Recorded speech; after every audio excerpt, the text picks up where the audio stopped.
Hi ಸ್ನೇಹಿತರೆ, ನಮಸ್ಕಾರ ಎಲ್ಲರಿಗೂ. ಕಾರ್ಮಿಕ ಇಲಾಖೆ ವತಿಯಿಂದ ಹೊಸ ಅಪ್ಡೇಟ್ ಬಂದಿದೆ.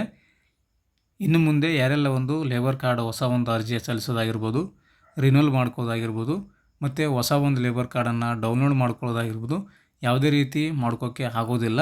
ಯಾಕಂದರೆ ಹೊಸ ಅಪ್ಡೇಟಲ್ಲಿ ಏನು ತಿಳಿಸಿದಾರಪ್ಪ ಅಂದರೆ, ಸ್ನೇಹಿತರ ಬಗ್ಗೆ ನೋಡ್ತಾ ಇದ್ದೀರಾ, ಹೊಸ ಒಂದು ವೆಬ್ಸೈಟ್ ಓಪನ್ ಮಾಡಿದರೆ ಈ ರೀತಿಯಾಗಿ ಬರ್ತಾ ಇದೆ. Application under maintenance until 12 February 2024. Sorry for the inconvenience ಅಂತ ಬರ್ತಾ ಇದೆ.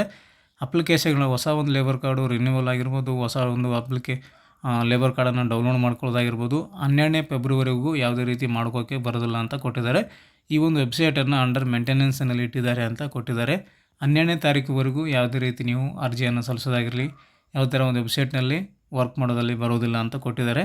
ಸೊ ಒಂದು ವೆಬ್ಸೈಟನ್ನು ಏನೋ ಒಂದು ಅಪ್ಡೇಟನ್ನು ಮಾಡ್ತಾ ಇದ್ದಾರೆ, ಹೊಸ ಒಂದು ಫ್ಯೂಚರನ್ನು ಆ್ಯಡ್ ಮಾಡ್ತಾ ಇರ್ತಾರೆ. ಸೊ ಹಾಗಾಗಿ ಈ ಒಂದು ವೆಬ್ಸೈಟನ್ನು ಅಂಡರ್ ಮೇಂಟೆನೆನ್ಸಲ್ಲಿ ಇಟ್ಟಿದ್ದಾರೆ.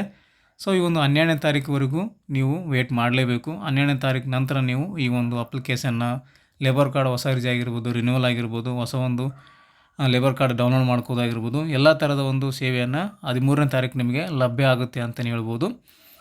ಇವತ್ತಿಂದ ಈ ರೀತಿಯಾಗಿ ಬರ್ತಾ ಇದೆ. ಭಾಳಷ್ಟು ಜನಕ್ಕೆ ಅದು ಗೊತ್ತಿಲ್ಲ. ಸೊ ಅಂದ್ಕೊಂಡಿದ್ದಾರೆ ವೆಬ್ಸೈಟ್ ಓಪನ್ ಇದೆ ಅಂತ, ಬಟ್ ಈ ರೀತಿಯಾಗಿ ಬರ್ತಾ ಇದೆ. ಸೊ ನೀವು ಕೂಡ ಒಂದು ಸಲ ಓಪನ್ ಮಾಡಿ ನೋಡಿ, ಈ ರೀತಿಯಾಗಿ ಬರುತ್ತೆ.